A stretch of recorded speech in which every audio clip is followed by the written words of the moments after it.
Audiences flocked to this story of possession by the devil. What few realized was that The Exorcist was inspired by real events. This is the true story behind The Exorcist.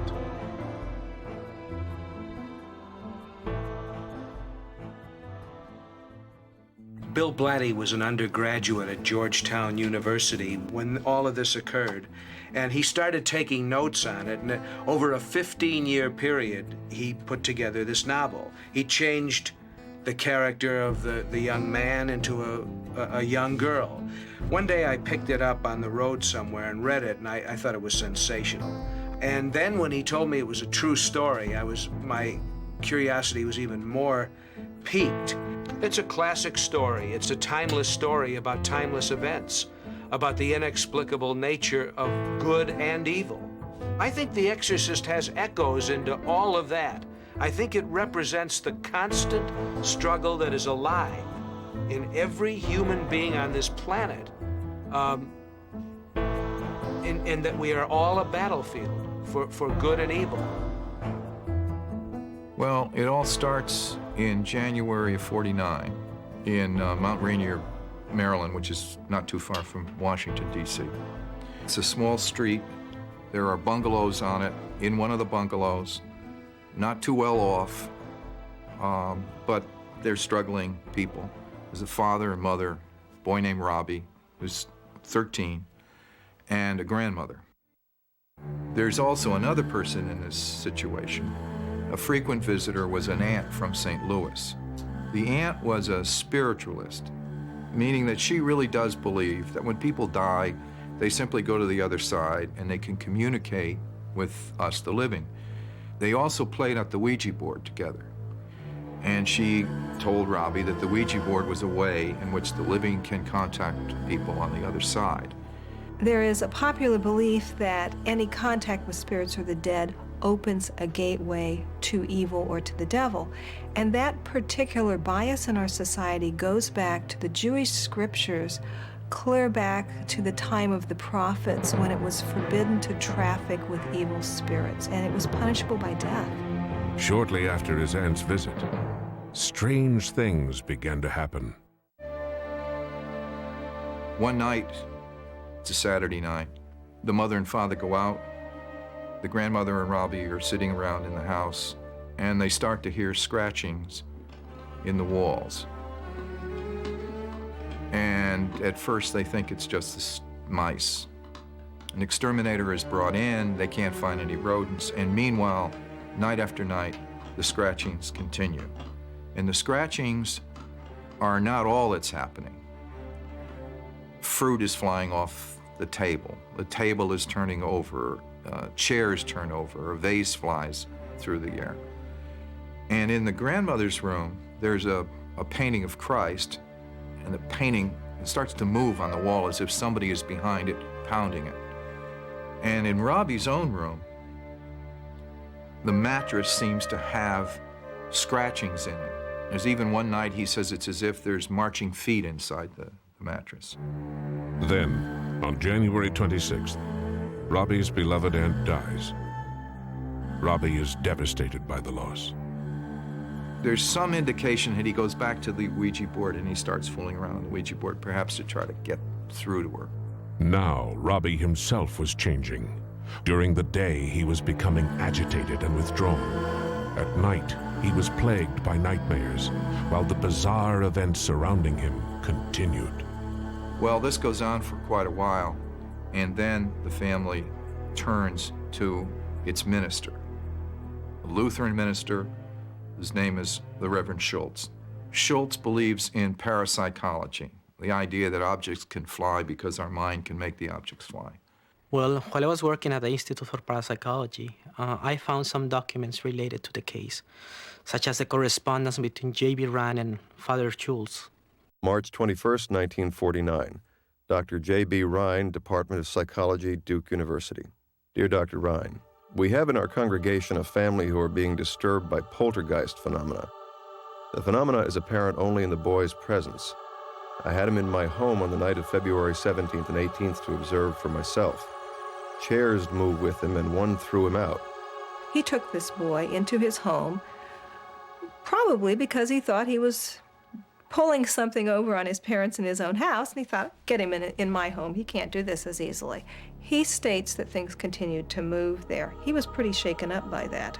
Well, he said that he put the boy on the bed, and whenever he would put the boy on the bed would begin to shake. And then he said that he made a mattress on the floor, but the mattress glided with the boy on it under the bed.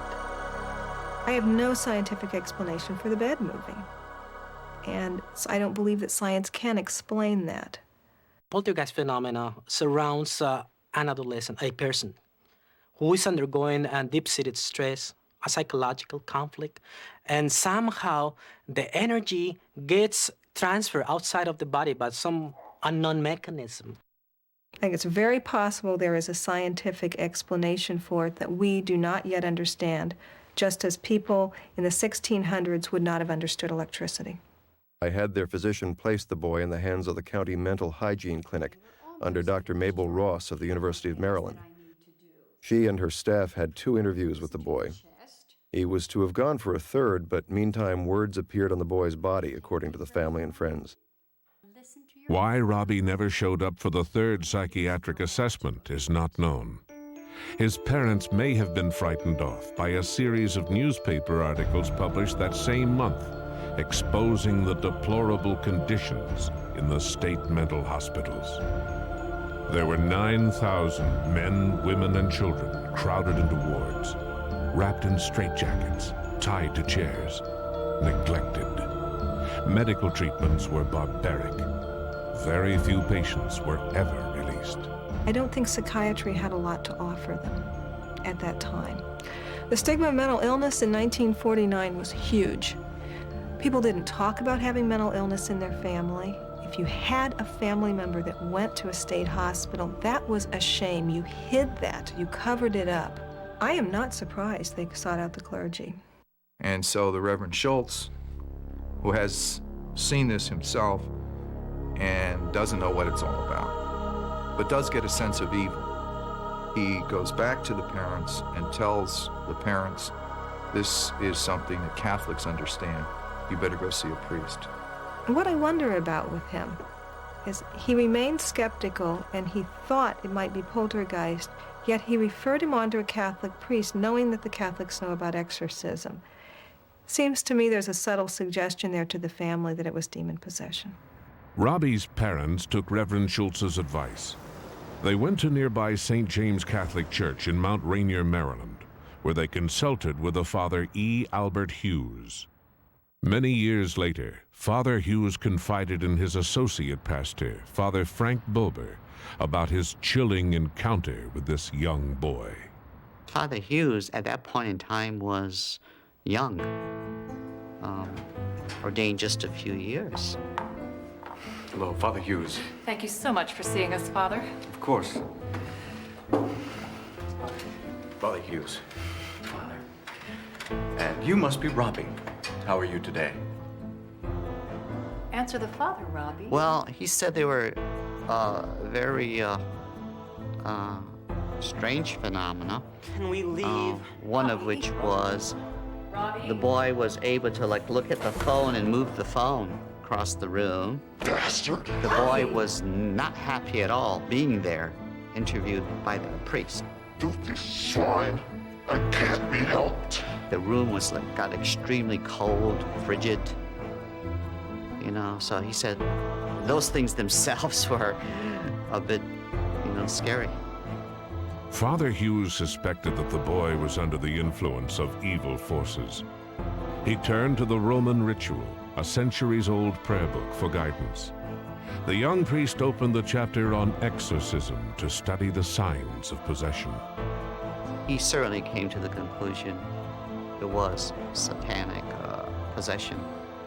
I don't think Father Hughes was that interested in doing it himself, but he just gave the case to the Archbishop, and Archbishop Abaya asked him to do it. The rules stated that an exorcist had to be distinguished for his piety, prudence, and integrity of life. They also said he was to be of mature years. The young Father Hughes seemed an unlikely choice, but he prepared as best he could. As is customary before a priest gets involved in exorcism, you pray a lot, you fast a lot, which he did, so he prepared himself in that sense. He obtained permission to have the boy admitted to Georgetown Hospital for the ritual. He was catastrophically unprepared for what would happen next. He's brought into Georgetown University Hospital. He is restrained. Father Hughes enters the room and is going to start the exorcism. I don't want you. There's nothing you can do. I don't want you here. Go away.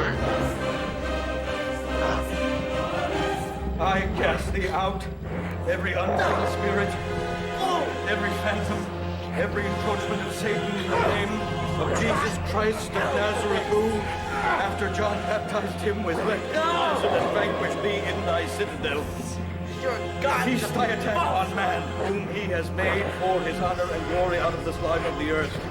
Tremble before wretched man, not in the condition of human frailty, but in the likeness of Almighty God. Yield then to God, who, by the signing of the holy candles of the part of David, his faithful servant, banished thee from the heart of King Saul. Yield to God. No! Thou, the inventor of every obscenity. For thee, O I cast thee out. because thou art the prince of accursed birth, thou the author of blasphemy.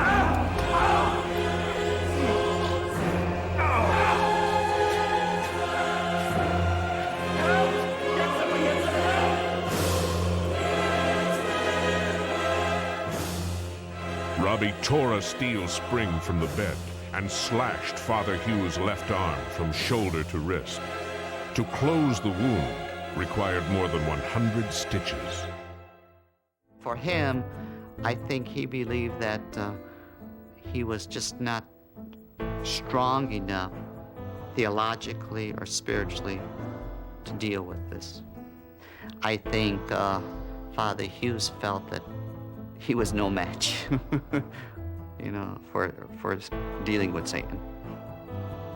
He mentioned, he said, oftentimes, you do think that things like Satan, possession, exorcisms are not realities. There's something that's relegated to the superstitious. And he said, I, for a long time, thought, that this was something that was more in that realm too, until I came to deal with the devil in this kid's case. In order to really believe in possession without it being a superstition, that is, some people believe in possession without having anything to hang it on to.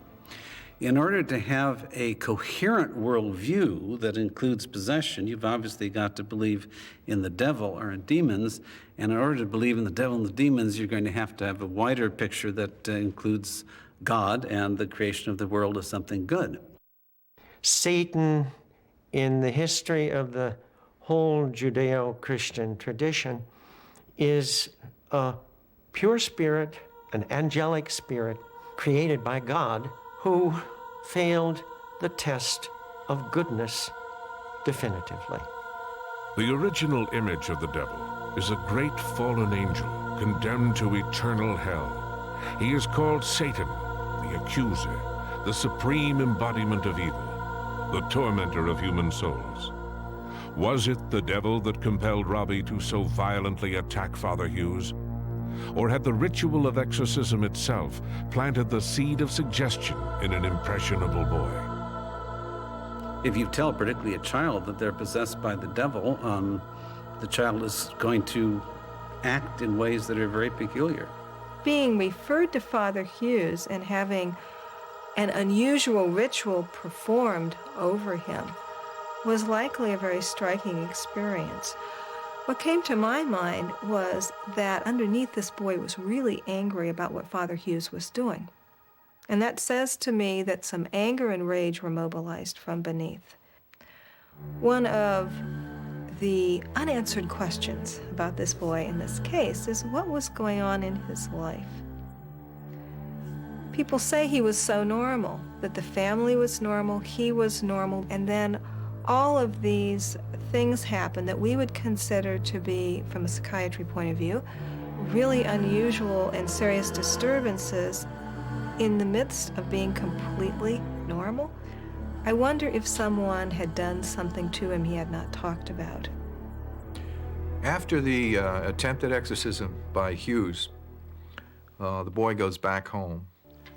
And very shortly thereafter, the mother wakes up one morning and he's in the bathroom and she hears a scream. She goes into the bathroom and written across his chest is the word Louis, L-O-U-I-S. She sees this word, but it's written in blood. It's as if it's been scratched on his chest. And she says, St. Louis, because that's where the family's from. It hurts. Is that what you want? And then the word yes appears scratched in blood on his body. They decide they're going to go to St. Louis. And they are on a train very shortly from Washington to St. Louis. Robbie and his parents travel to a relative's home in a quiet St. Louis suburb.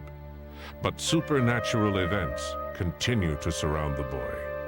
And in that house, there's a cousin who is attending St. Louis University. She goes to the parents and says, I'd like to talk to a priest about Robbie because Robbie, all the strange things that are happening in the house. The mother and father agree. She goes in and she talks to her teacher, who is Father Bishop. Father Bishop was a professor on the faculty at St. Louis University, a Jesuit institution. Bishop sought out the help of his friend, an older priest, Father William Bowdern, the pastor of St. Francis Xavier Church. Father Bowdern and Father Bishop visited Robbie and his family. Well, he was asked to come, and he went down, and the boy was obviously distressed. And it was a bizarre kind of behavior, and violent, cruel, crude, and a genuine hostility to things religious, crosses and crucifixes and that sort of stuff.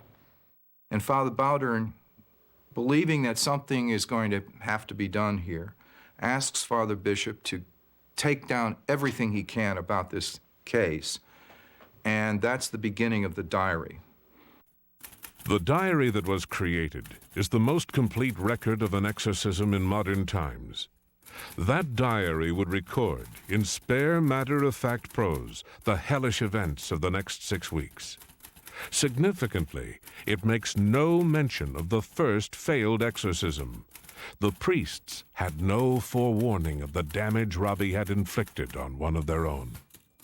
Bowdern's diary, which I have seen, details this stuff, pretty carefully. This young man was sick in ways that, internal medicine just had no way then, and I'm sure now would have no way of coping with. The diary begins with Bowdern and Bishop's first visit to the family's house in St. Louis, as they attempted to discern what was plaguing the boy. Wednesday, March 9th. A sharp pain seemed to have struck Robbie on his stomach, and he cried out. The mother quickly pulled back the bed covers and lifted the boy's pajama top, enough to show zigzag scratches in bold red lines on the boy's abdomen. Friday, March 11th. The boy was dozing when the bottle of St. Ignatius holy water was thrown from a table 2 feet from Robbie's bed into a nearby corner. 5 minutes after Fathers Bowdern and Bishop left Robbie's home, there was a heavy scraping noise in Robbie's room. A bookcase was moved from alongside the bed and turned completely around. The stool at the dressing table moved from the table to the bed about 2 feet. Crucifix with relics was moved from under the pillow to the foot of the bed. The relic of St. Margaret Mary was lost in the room. Father Bowdern and Father Bishop decide that there's something here that is evil, that the boy is possessed, that it's necessary for there to be an exorcism. Well, technically, demonic possession means that that a evil spirit has entered a person's body and taken and pushed aside their will and their mind. And so it's now the demon operating inside that person rather than the person's own will and mind. The basic discernment of the exorcist is a spiritual one. It's a discernment of good and evil. And it is the recognition of the presence of evil, and more specifically, of the evil one. The general rule of thumb is that if you have an alleged case of possession, you look at it very, very carefully. If it doesn't appear to be fraud, then you look for a physical problem. Is this some kind of strange disease, physical disease that brings out these odd symptoms? Well, if you've eliminated that, then you look for the psychological. The most common mental illness that is mistaken for possession is multiple personality. I have treated a number of these patients, and one of the things that I have seen in my office is a person whose facial expression suddenly changes, and they take on a very eerie look in their eyes, and it's like a very angry, almost evil part of them is staring out at you. And if you don't know what you're looking at, it can sure look like demon possession. The reason he was referred to the exorcist was precisely that the psychiatrists couldn't deal with him, because the problem wasn't psychiatric at all, and it wasn't psychological at all. It was a problem of evil. Tuesday, March 15th. There was the usual mattress shaking. The relic of St. Margaret Mary was thrown from the pillow. The mattress movement continued for 2 hours. Father Bowden approached his superior, the Archbishop Ritter, with their findings. Archbishop Ritter agrees that there should be an exorcism, and he decides that Father Bowden will be the exorcist, much to the surprise of Father Bowden. And Father Bowden is quoted as saying, oh my, what are you getting me into this for? I got other things to do. So he was backed into it, as I understand it, he didn't volunteer.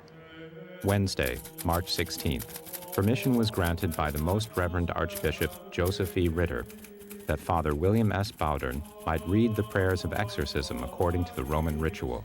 Father Bowden calls a young Jesuit who's not yet a priest, Walter Halloran, who has driven Father Bowden around in the parish car a few times.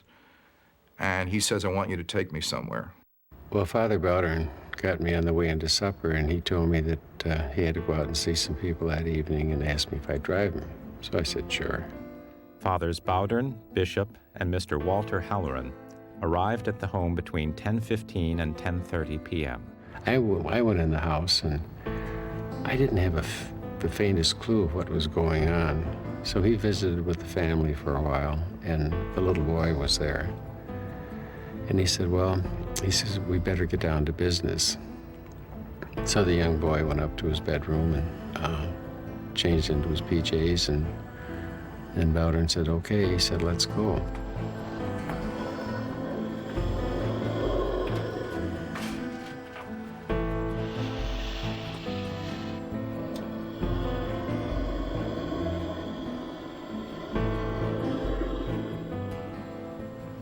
So we went up, and Father Bowden said, well, now we'll start with some prayers. The Lord be with you. And with thy spirit. Let us pray. I guess the first thing that really caught my attention was when the holy water bottle went flying across the room and crashed into a bureau on the other side of the room. I was kneeling at the foot of the bed, and pretty soon the bed started going up and down like this. Go out, thou full of deceit. He just said, he says, don't be afraid. And then as the evening progressed, from the reactions of the young boy and that sort of thing, I pieced things together, and I realized that this was an exorcism that was taking place. It is God himself who commands thee. On the first Principio, there was immediate action. 3 large parallel bars were scratched on the boy's stomach. From then on, at the names of our Lord and his Blessed Mother and St. Michael, Scratches appeared on the boy's legs, thighs, stomach, back, chest, and throat. Thou seducer full of deceit. Oh, it's just as clear if you took lipstick and put an X on my chest. It's just as clear as that, or clearer. There are certain people who have a kind of skin reactions. Angioneurotic edema is one of the names for it. And what they do is if they take a fingernail and they touch themselves, they'll have a rather nice red raised mark. This happened a lot when I was there, and I could see his hands. He wasn't doing it. If his skin was incredibly sensitive, he could have rubbed against things, even when his hands were in sight, and produced some of these marks. The most distinct markings on the body were the picture of the devil on Robbie's right leg and the word hell imprinted on Robbie's chest. Then a mark appeared on his shoulder one time, and it looked like the caricatures of the devil, like horns. Now, if there's a real devil, why would the devil draw a picture of itself that corresponds to our fantasies of what the devil looks like? The picture of the devil appearing on him looked to me like this was real proof that something other than the supernatural was going on. One thing, I know initially, the first time it happened, your tendency was to say, well, what is that? And, your imagination can run wild. And that's one of the directives, don't be interpreting things. Thursday, March 17th. The commands of the formula caused violent reactions in Robbie. The new phase of the case emphasized diabolical spitting.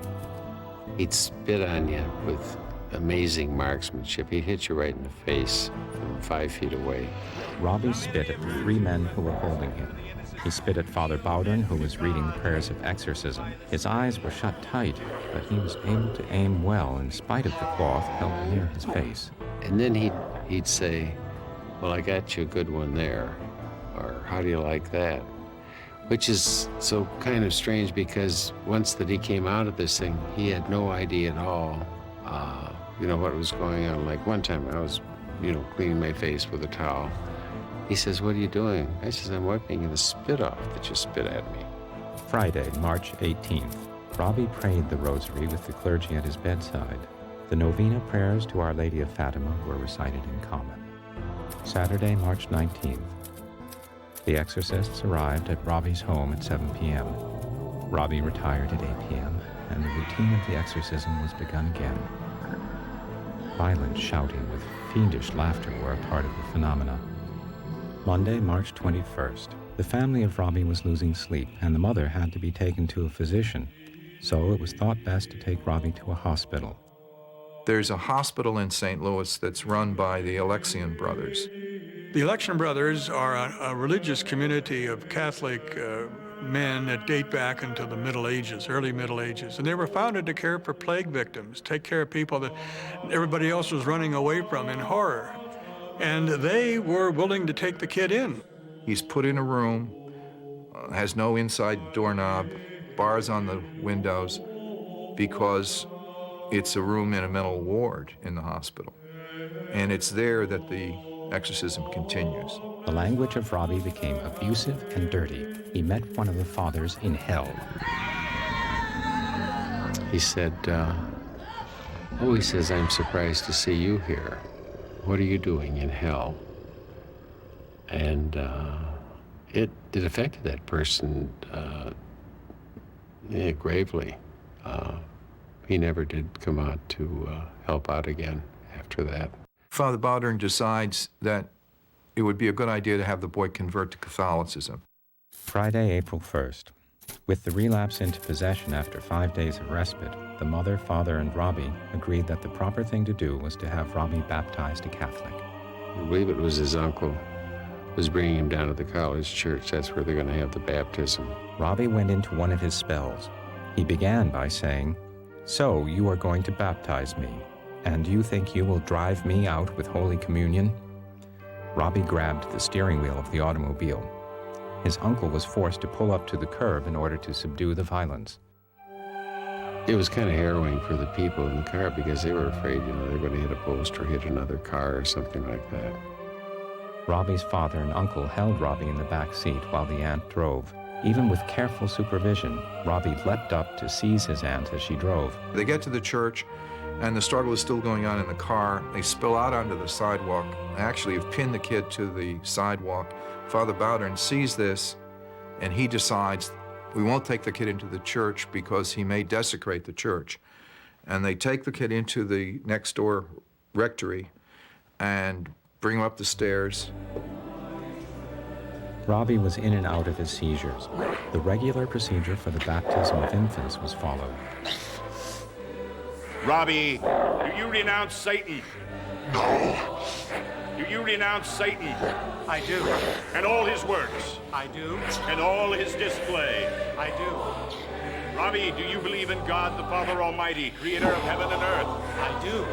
Do you believe in Jesus Christ, his only Son, our Lord? I do. Robbie, do you wish to be baptized? I do. Baptism was completed with a generous amount of baptismal water. I baptize thee in the name of the Father, and of the Son, and of the Holy Spirit. Amen. The next day, Robbie was to receive his first Holy Communion. Saturday, April 2nd. It was evident that a struggle was at hand. When Father Bowdern began the prayers for Holy Communion, Robbie went into his spell, kept his eyes shut and his mouth closed. On 5 different occasions, when the particle was placed in Robbie's mouth, he spit it out. After nearly 2 hours of vain attempts, Father O'Flaherty suggested that we pray the rosary. This time, Robbie was able to swallow, and he made his first Holy Communion under extraordinary opposition. The boy is spending day after day in the hospital. He's confined to the room. He's getting very restless. Father Halloran, who's a young guy, feels he should get the kid out.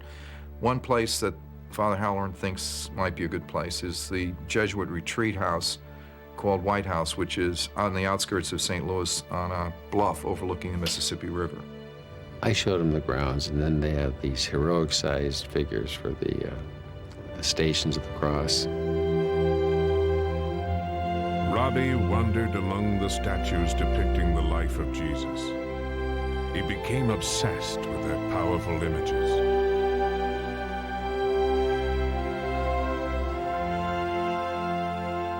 When he got to the 12th station, he just took off running.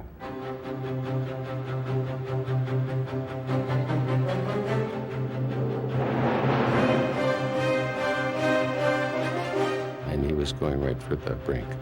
I hollered, and he didn't stop at all. So I ran after him. Finally, I just dove and I tackled him. And we were about this far from the edge of the cliff when we stopped. And then he woke up right away, and he says, why are you holding me down? See, he had no recollection of that whatsoever. And then I sort of got the chills when I thought, what if the child had gone over? In Milan, Italy, thousands of people flocked to hear the Archbishop Emanuel Malinga, a modern-day exorcist. He is sought as a healer of body and spirit. When I began myself to deal with many possessed persons, I had to learn to see what they were doing.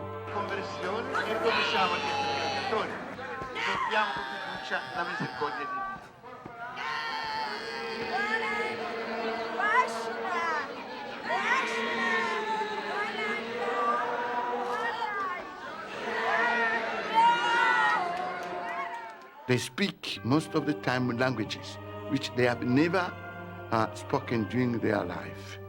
And they are very violent. They are very, very violent. They are capable to jump or to fly, which is something that is, terrifying to look at.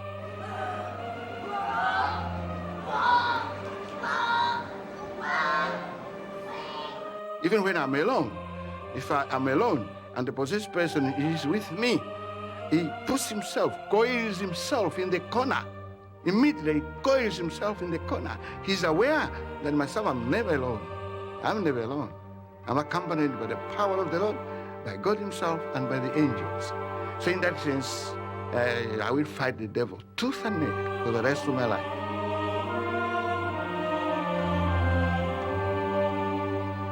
Would Robbie's newfound faith be the turning point in his own fight with the devil?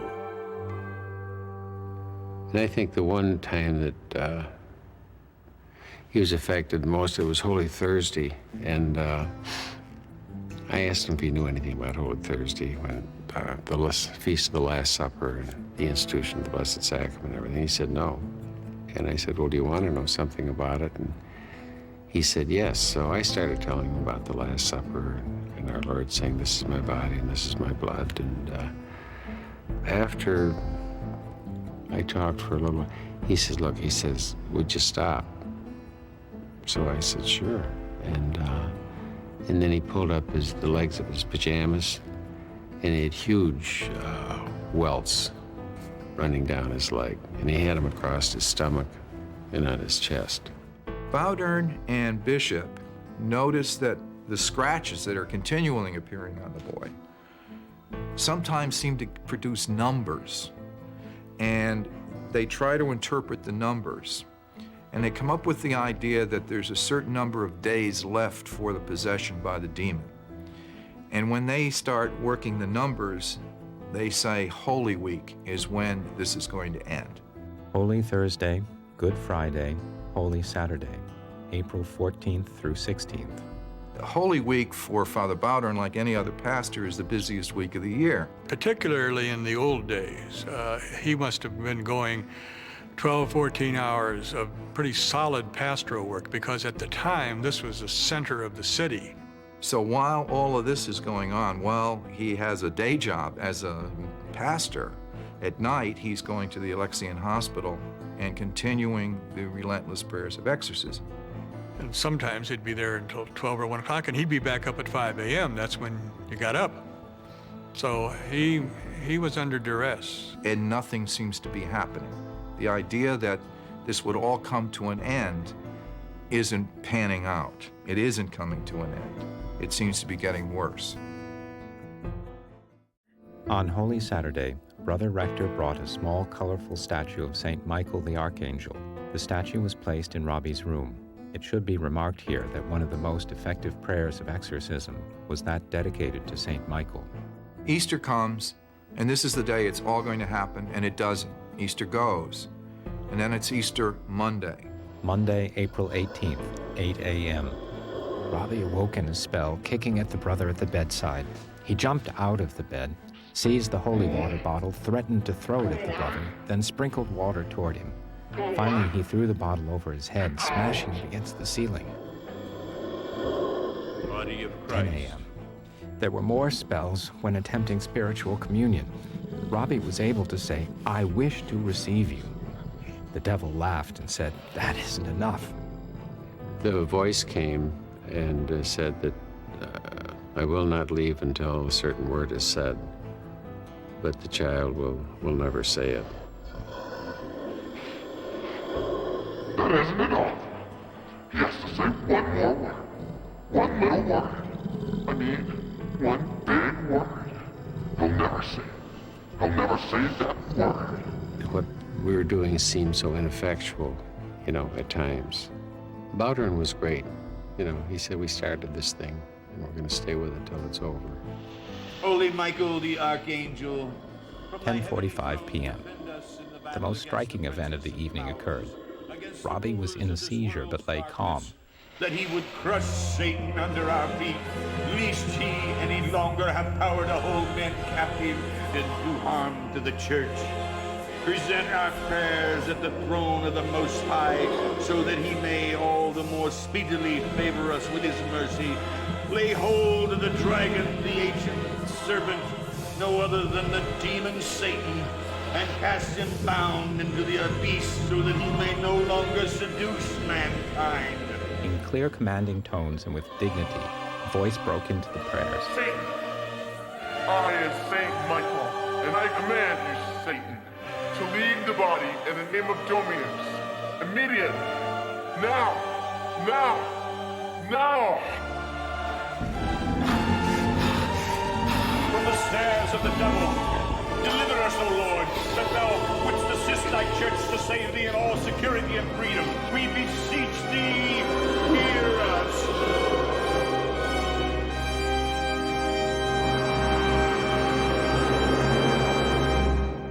He's gone.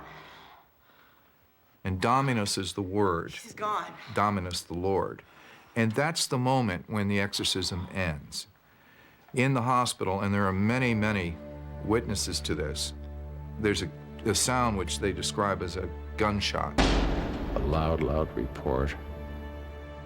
And that was the time that the exorcism was over. And some of the ones that were in there saying their office, they didn't even know about the exorcism case. And they go into that room, and he's sitting up in the bed, and he's absolutely a little boy again, and he has no memory of what happened, but he does have the vision of St. Michael, the archangel, fighting the demon. Remarkably, across town in St. Francis Xavier Church, several Jesuit priests reported a similar vision. It was in the evening, and all of a sudden a huge light lit up the sanctuary.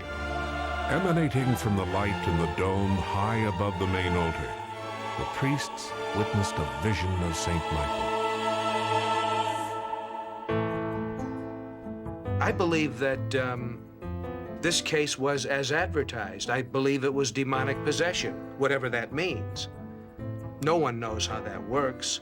You know, the Catholics have a good theory about how it works and about what to do to cure it. But I know that this boy was cured, and modern science could not deal with his problem at the time. He was allowed in the state to get out feelings that wouldn't have been acceptable for him to otherwise get out. Maybe his anger had run its course. You know, if a person wants to be skeptical, let him be skeptical. All I know is that I was there and that I saw it. I think the one person that came out of this exercise that was affected most was Bowdern. Well, the way he put it to me, again, he was an old shoe. He was not a theologian. He didn't talk so much in theological terms.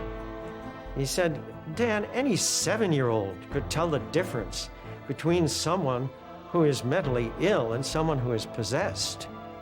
We cannot afford as scientists to ignore the phenomenon of evil just because we can't measure it. I firmly believe in the possibility of demonic possession. I'm not sure how that manifests itself, and I don't necessarily believe in a devil with pointed ears and a tail, or, you know, stoking the fires of hell with a pitchfork or something. But I do believe that there is a force of evil out in the world, and conversely, a force for good. As I say, I believe that that's a battlefield within every human being. Someone, probably an Alexian brother, wrote a follow-up to the diary. August 19th, 1951. Robbie and his father and mother visited the brothers.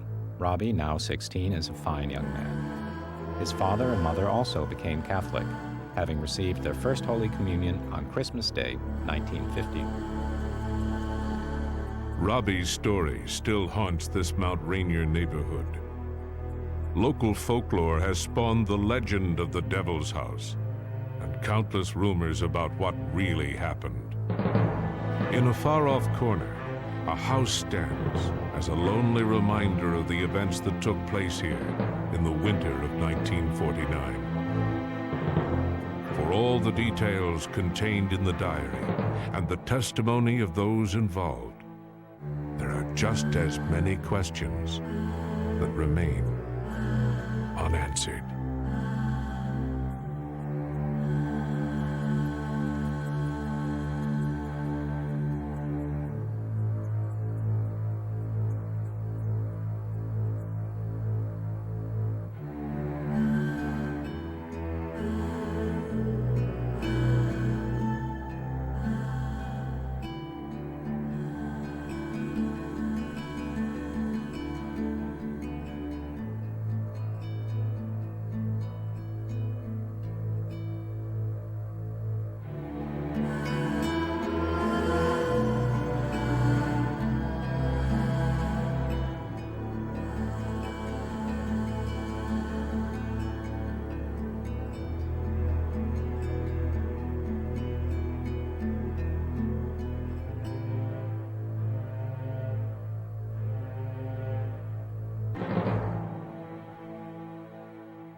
Well, Father Bowdern got me on the way into supper, and he told me that he had to go out and see some people that evening and asked me if I'd drive him.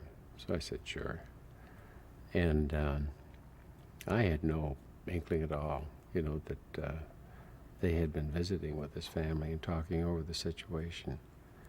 So when we arrived at the house, Bowdern and Bishop got out to go in, and so he turned around and he said, well, Walt, he says, you come with us. And probably kind of surprised the neighborhood. I was walking around the cassock out in the residential area. So I went in the house, and I didn't have the faintest clue of what was going on. So he visited with the family for a while, and the little boy was there. And he said, well, he says, we better get down to business.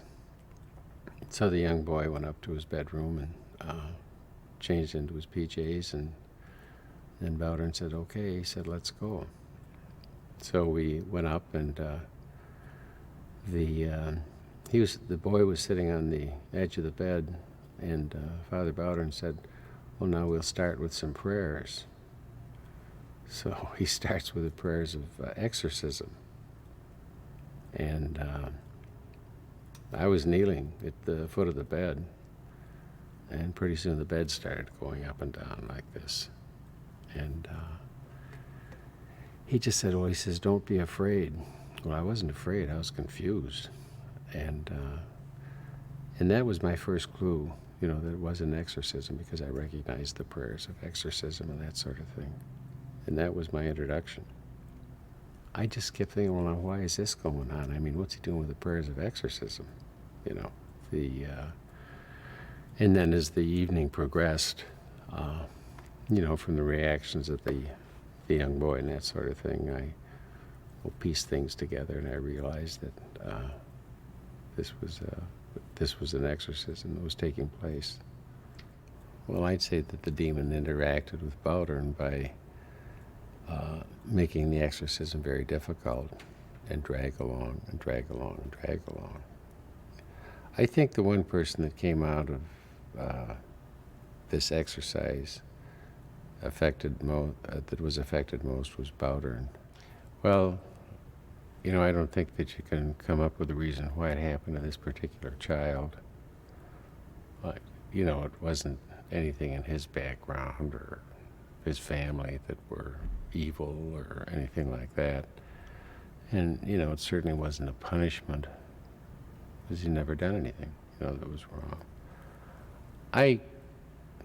At least I satisfy myself with this, that it was a means or an incident that indicated the presence of evil and the presence of good in the world.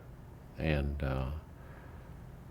you know, maybe the purpose was to get people to think about this and think about this problem, the problem of evil. Maybe it was an occasion where the effectiveness of prayer was indicated. Other than that, I don't know, and I don't think that you can find any direct answer. You know, unless there's something, unless the person would reveal it, that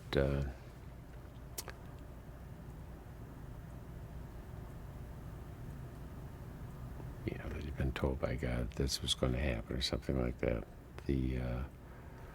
And I think that's one of the reasons that you have such strict regulations before an exorcism is performed, that they have to exhaust, to the best of their ability, all natural causes, and you have to use all the natural means, human means that we have to, you know, to take care of the case, the seeming possession. Well, I suppose it's probably the most notable because communications are so much better now, and communication is much more prevalent, you know, over wide areas and that sort of thing, that has probably been given a lot of publicity that wasn't given before. Another thing about it, I think that there's a lot of exact or valid information that's been given, like Tom Allen's book. And I think all the times that we've been asked questions about it, and it doesn't end up at just a case of you talking to 2 or 3 people, but it ends up that you've probably been talking to a couple of hundred at least. And then I think the news, gets around.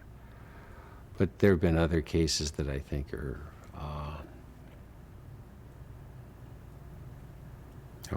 more theatrical.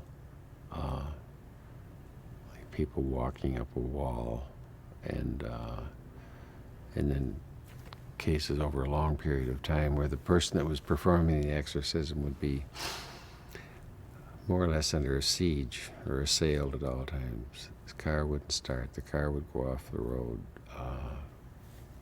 Harassment was going on all the time.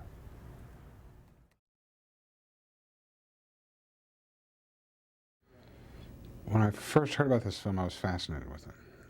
I had seen The Exorcist in '74, I guess, when it was released. In fact, in Denver, I believe. I just moved there for a couple of years. And it scared me to death. I mean, and I'm a filmmaker, so I knew, that has to be a broomstick, spinning. That has to be, that had to be pea soup. It still got to me. The film really got to me. So when I first heard about it, I immediately remembered, the nightmares I had for the week after watching the film, and was fascinated with the subject.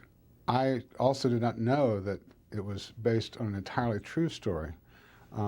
Like Brian, I had kind of thought that there was some truth to it, but it was all centered in Georgetown and involved a girl, et cetera, et cetera. When I learned more about the true story, I just found it absolutely fascinating and was really just kind of inspired to try to tell this story. Well, first and foremost, it was a documentary. I mean, it was a true story. We were dealing with nonfiction. The Exorcist was fiction. It was Blatty's take on some real events that inspired him to tell the story in a fictional way.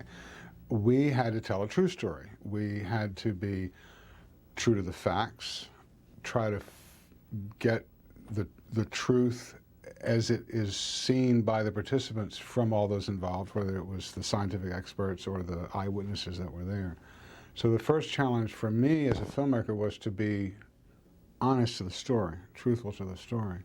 The other thing I wanted to do in the process was maybe push the envelope a little bit of what a documentary is. It's tough to draw the line about what a documentary is. I'm sure everybody has a different opinion. But I feel that anytime you, even in trying to be totally objective, just the point of view you take, your points of view on life become a subjective influence to any documentary.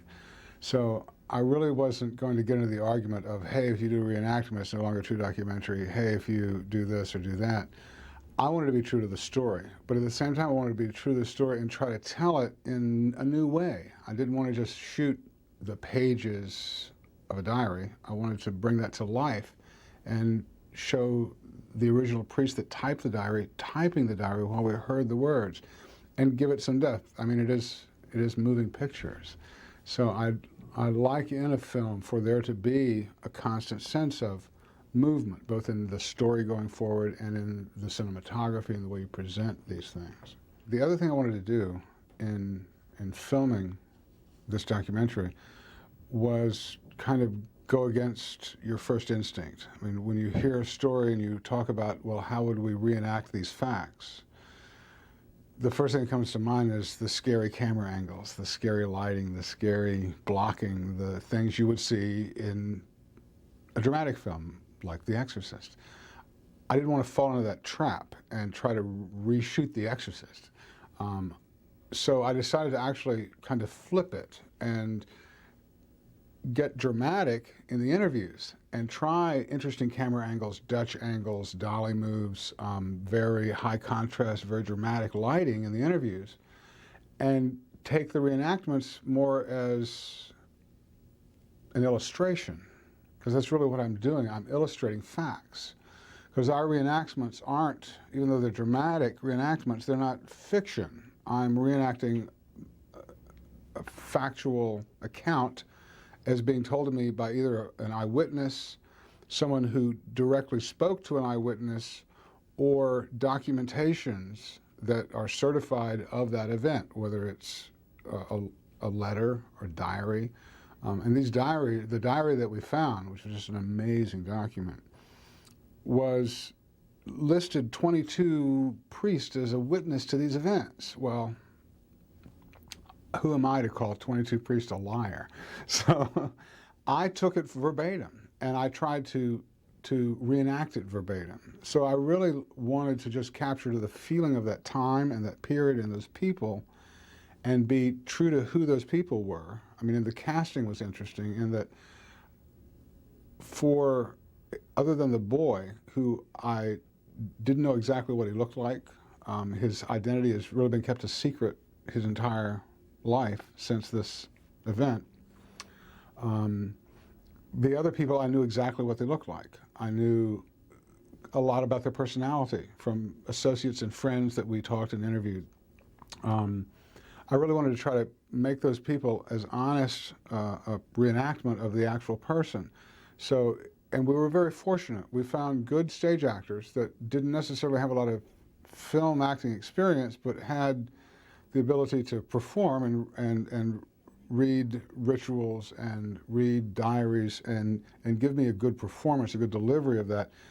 But crucially, kind of gave me a feeling of who that person might be. So they really matched accurately photographs that we had of these people, kind of eerily. Even the young actor I found to play Father Halloran really looked like Father Halloran when he was young, because I got photographs and saw photographs of Father Halloran when he was young. I really tried to be just absolutely true to the story in these reenactments and present them again like illustrations, like viewing through a glass in a time machine. I also wanted to be really accurate to the period. So I chose a film stock that was actually an old type of reversal film that's not used anymore in this country. I actually ended up using, I think, 7 film stocks throughout the production. I wanted a very crisp, clean exterior stock for modern day, to look at these locations today as they look today compared to 1949. I also used a lot of high-speed stocks for the night photography and evening photography and in low light situations. I used another kind of wide grain negative to do that was very, very accurate color reproduction, to do all the artwork and have that be faithfully reproduced. It was interesting combining those, but I think that by putting them together so that each stock kind of gave me a look that applied to the subject matter, that I was able to be consistent. So when the audience went to an interview, there was a feel to the look of the film that made you know where you were at any time. I try to find the exact right locations, the right props, the right wardrobe, even making sure we had the right frocks for the way the priests dressed in that exact year. And I thought we were very successful in trying to keep that accurate. So when people argue that, gee, it's not a real documentary because it has reenactment, for me the reenactments are actually just as factual and clear as a document that they were based on.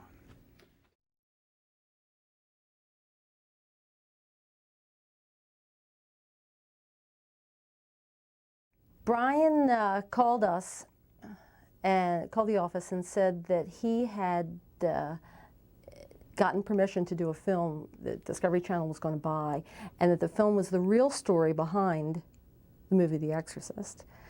And I didn't grow up in DC. I had no idea that The Exorcist was based on a real story.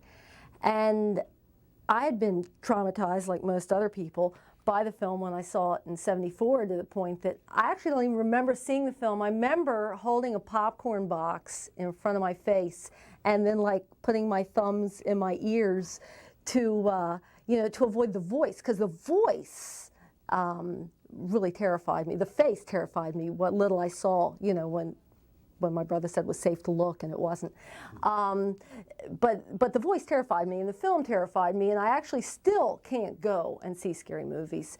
I didn't grow up a Catholic and don't have some of those same, I guess, God, devil, you know, going to go to hell kinds of things.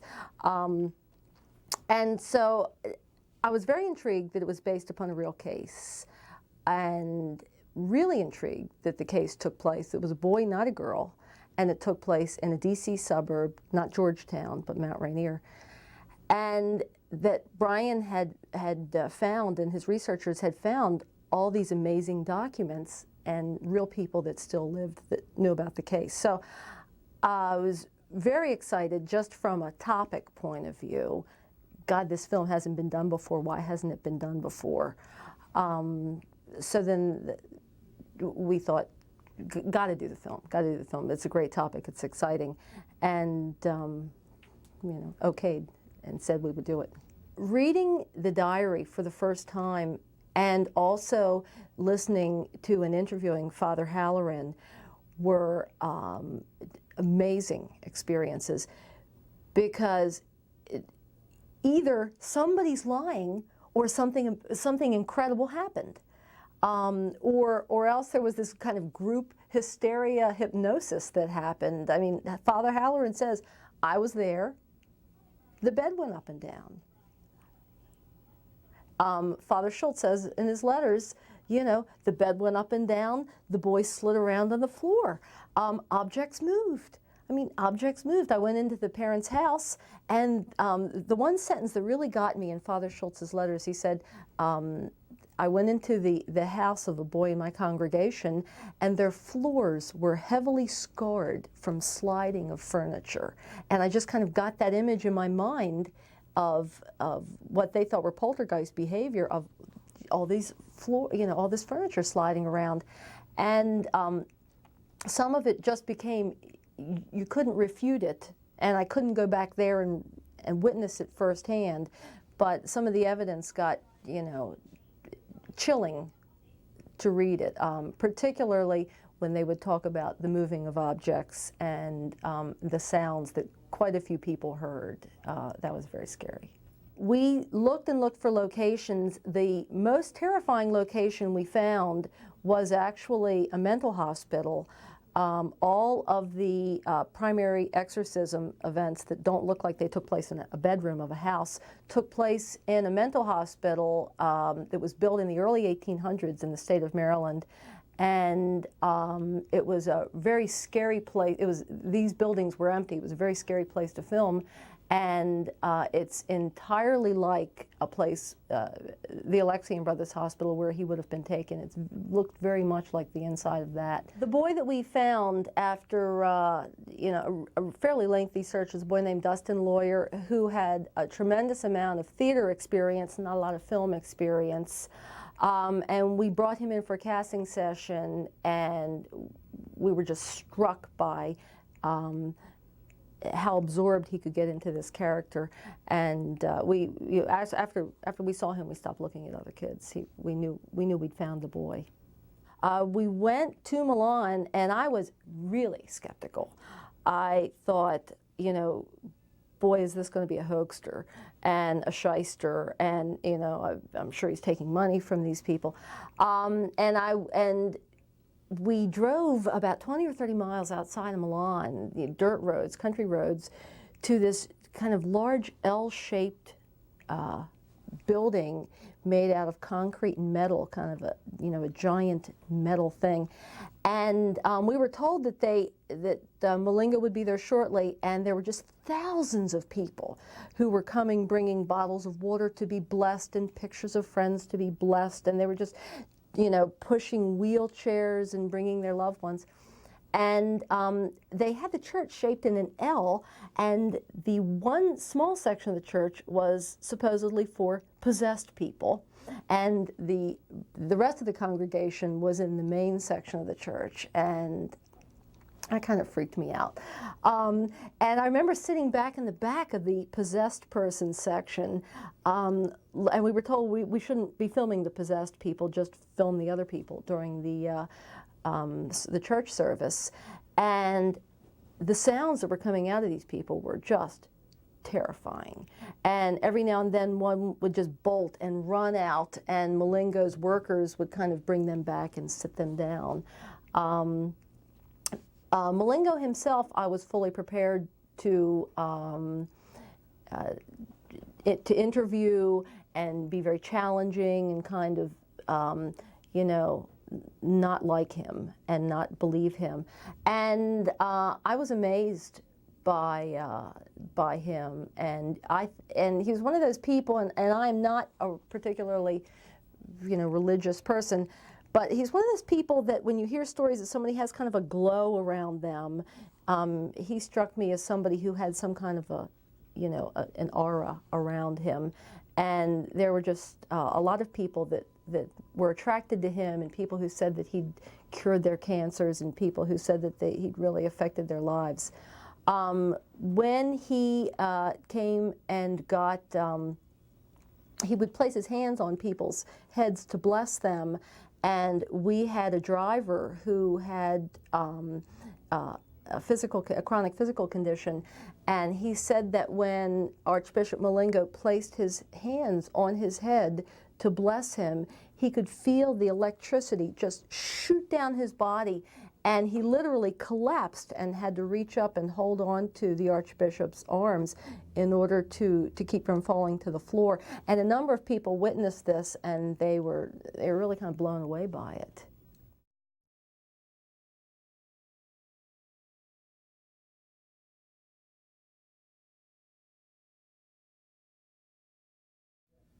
I guess it was the summer of like 1989 or something like that. I saw an article that appeared in Washingtonian magazine that kind of awoken some memories from my childhood. The article was called "Possessed," and it was based on a book written by an author, Tom Allen, about an event that had allegedly occurred in the Washington, D.C. area, where a young boy was suspected to be possessed by the devil. And the article that Tom Allen wrote got into a lot of detail about the events that took place in the Washington, D.C. area. And it's kind of one of those things that really, it woke up some feelings, that fears that I had being brought up as a Catholic schoolboy in the Washington, D.C. area, and the filming of The Exorcist taking place in the mid-'70s.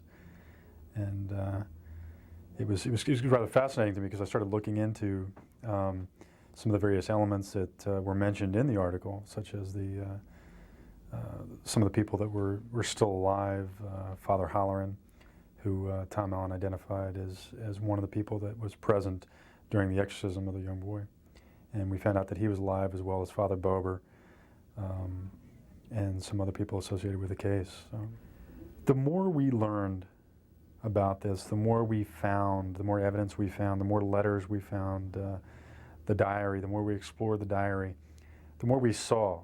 We traveled to Italy. We tried to look into this world as much as possible and make the film as true to the subject as possible. Yet the more we learned, the more I wanted to know. So we initially went to Rome, contacted the Vatican, and they really didn't want to have much to do with this. It was, I mean, for obvious reasons, they kind of just shied away. So in doing that research, we ran across this, the story of the Archbishop Emmanuel Malengo, who in fact was an appointed Vatican exorcist. He has they have a euphemistic term for whatever he does, but it's not quote unquote exorcist. But we heard about his work, and then he had a very large following, not just in Italy, but throughout Europe. And he was a Gambian priest who had actually, very, very controversial individual who had gotten in I think probably on the wrong side of some people that are very high up in the Vatican, namely the Archbishop at the time in Milan. I think that I had some preconceived notions about what a possessed person would be like, and I think I went in there expecting, of course, my preconceived notions were drawn from seeing The Exorcist. So I was expecting to see little girls with their heads spinning around and throwing up green, split pea soup and all of that, and actually having power over, to move things and things of that nature.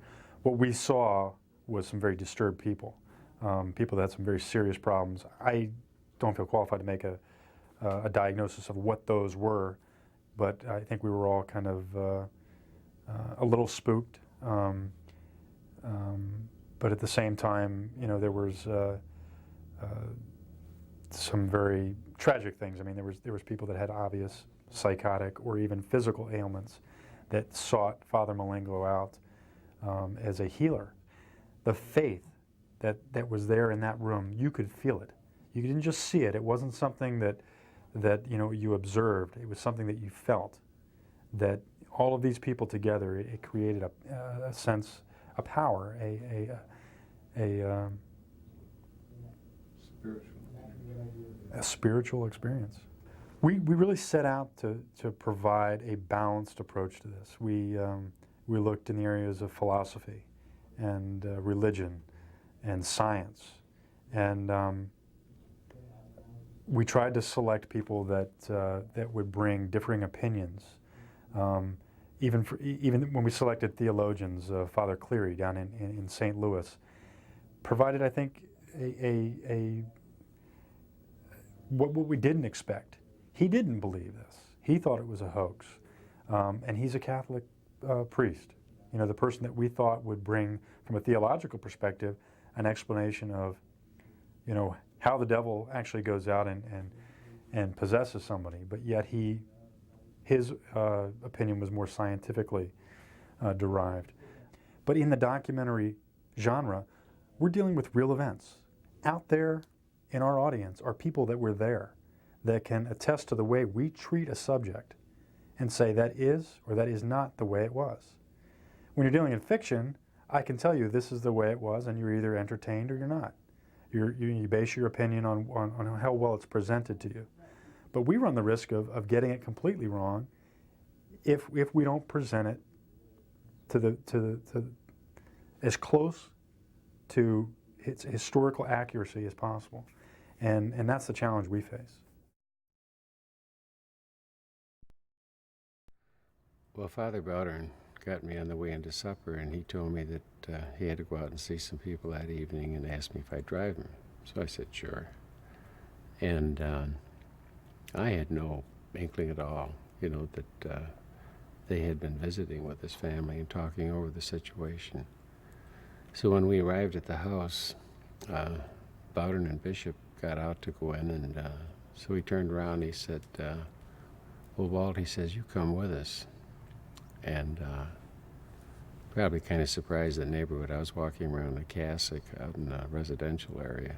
So I went in the house, and I didn't have the faintest clue of what was going on. So he visited with the family for a while, and the little boy was there. And he said, well, he says, we better get down to business.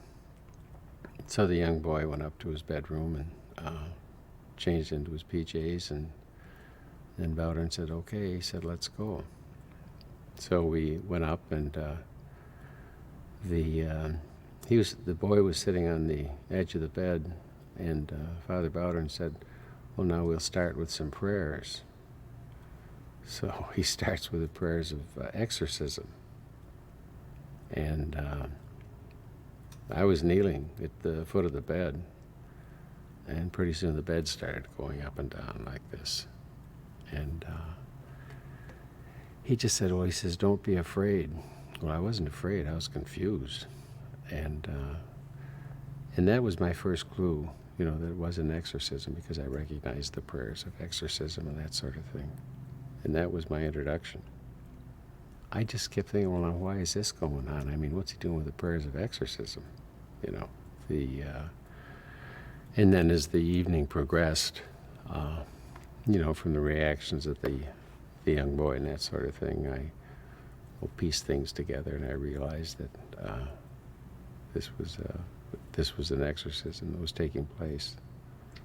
Well, I'd say that the demon interacted with Bowdern by making the exorcism very difficult, and drag along and drag along and drag along. I think the one person that came out of this exercise that was affected most was Bowdern.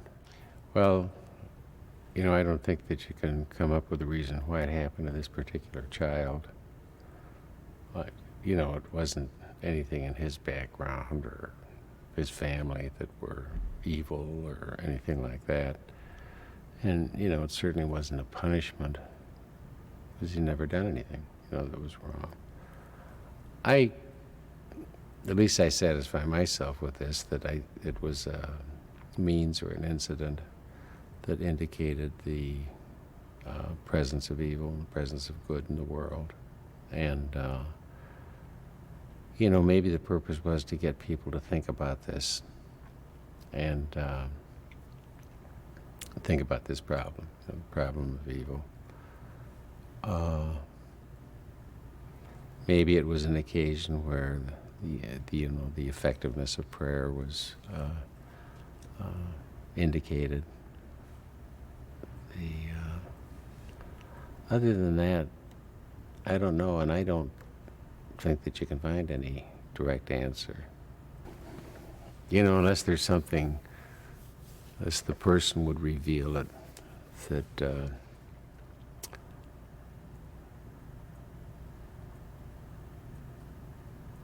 know, that you've been told by God this was going to happen or something like that.